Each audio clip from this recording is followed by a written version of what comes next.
বন্ধুরা, আশা করি তোমরা সবাই ভালো আছো। আমার চ্যানেলের প্রত্যেককে স্বাগত। তোমরা একটু স্টাডি উইথ অনিকেত, আমি অনিকেত তোমাদের সাথে রয়েছি।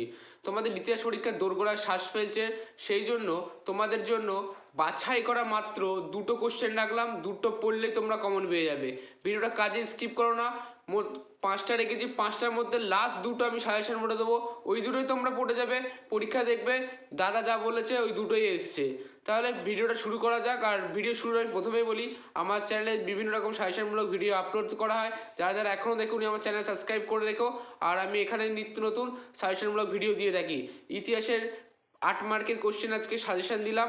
মোস্ট ইম্পর্টেন্ট 5টা কোশ্চেন দিলাম, মোস্ট ইম্পর্টেন্ট 5টা। তার মধ্যে থেকে আমি লাস্ট একদম অন্তিম শেষে গিয়ে ভিডিওর দুটো বলে দেবো, ওই দুটোই তোমরা পড়ে যাবে। কাজে ভিডিওটা একদম স্কিপ করো না। তোমাদের জন্য চূড়ান্ত গুরুত্বপূর্ণ কোশ্চেন রেখেছি কিন্তু, কাজে ভিডিওটা একদম স্কিপ করো না। তাহলে ভিডিওটা শুরু করা যাক, একে একে দেখতে হবে কী কী রেখেছি।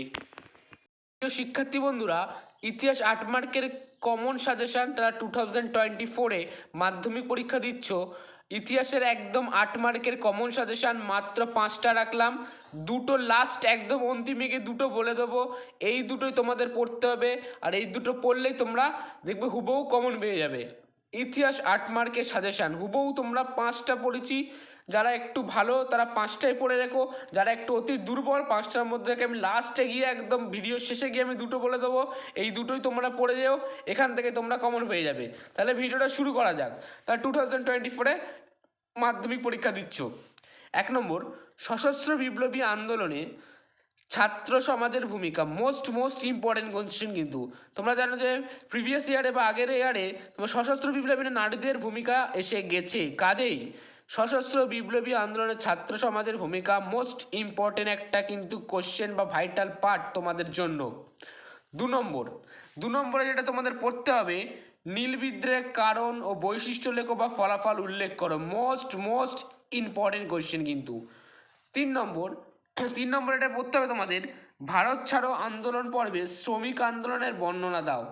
মোস্ট ইম্পর্টেন্ট কোশ্চেন কিন্তু, মোটামুটি ইম্পর্টেন্ট কিন্তু, তোমরা দেখে যাবে অবশ্যই। ভারত ছাড়ো আন্দোলনের পর্বে শ্রমিক আন্দোলনের বর্ণনা দাও। 4 নম্বর এটা তোমাদের পড়তে হবে, ভারতীয় জাতীয়তাবাদের বিকাশ আলোচনা করো। অরে যেটা আসতে পারে রেখায় ও লেখায়, তোমরা ভালো করে শুনে রাখো, অরে যেভাবে কোশ্চেনটা আসতে পারে রেখায় ও লেখায় ভারতীয় জাতীয়তাবাদের বিকাশ ধারা সম্পর্কে আলোচনা করো। মোস্ট ইম্পর্টেন্ট কোশ্চেন কিন্তু, 3টে স্টার দিয়ে রাখছি কিন্তু, তোমরা কাজেই এই কোশ্চেনটা কিন্তু বাদ দাও না।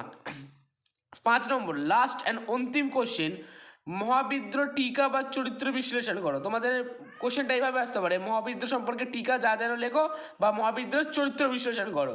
ঠিক আছে বন্ধুরা, এই 5টার মধ্য দিয়ে মোট আমি দুটো কোশ্চেন বলে দিচ্ছি, দুটো পড়বে, দুটোই দেবে পরীক্ষার হলে কমন পেয়ে রয়েছে। তখন আমার দাদার কথা মনে করবে যে দাদা ঠিকই বলেছিল। মোস্ট ইম্পর্টেন্ট দুটো যে কোশ্চেন বলছি, 4 নম্বর কোশ্চেনটা ভারতীয় জাতীয়তাবাদের বিকাশ আলোচনা করো। অরে আসতে পারে রেখায় ও লেখায় ভারতীয় জাতীয়তাবাদের বিকাশ সম্পর্কে যা জানো লেখো। মোস্ট ইম্পর্টেন্ট কিন্তু, পরীক্ষায় খাতায় তোমার ধরো এসে বসে গেছে কোশ্চেনটা। আর তোমাদের যেটা লাস্ট বলবো 2 নম্বর, নীল বিদ্রোহের কারণ ও বৈশিষ্ট্য লেখো বা ফলাফল উল্লেখ করো। এটাও ধরো তোমাদের কোশ্চেন খাতায় এসে বসে রয়েছে। নীল বিদ্রোহ সম্পর্কে তোমাদের প্রিভিয়াস ইয়ারে কোনো রকম কোশ্চেন আসেনি, কাজেই 2024-এ ইতিহাস মাধ্যমিকে মোস্ট ইম্পর্টেন্ট একটা কোশ্চেন, নীল বিদ্রোহের কারণ বৈশিষ্ট্য বা ফলাফল। আর ভারতীয় জাতীয়তাবাদের বিকাশ বা রেখায় লেখায় ভারতীয় জাতীয়তার বিকাশ আলোচনা করো। তাহলে মোস্ট ইম্পর্টেন্ট 5টার মধ্যে থেকে দুটো বললাম, এই দুটো প্র্যাকটিস করো, এখান থেকে তোমরা কমন পেয়ে যাবে। আর যারা জানো না যে আমার চ্যানেলে নিত্য নতুন সাজেশনমূলক ভিডিও আপলোড করা, তারা আমার চ্যানেলে সাবস্ক্রাইব করে যেও। আবার ততক্ষণ নেক্সট ভিডিওতে দেখা হচ্ছে, ততক্ষণ ভালো থেকো, সুস্থ থেকো, টাটা, বাই বাই।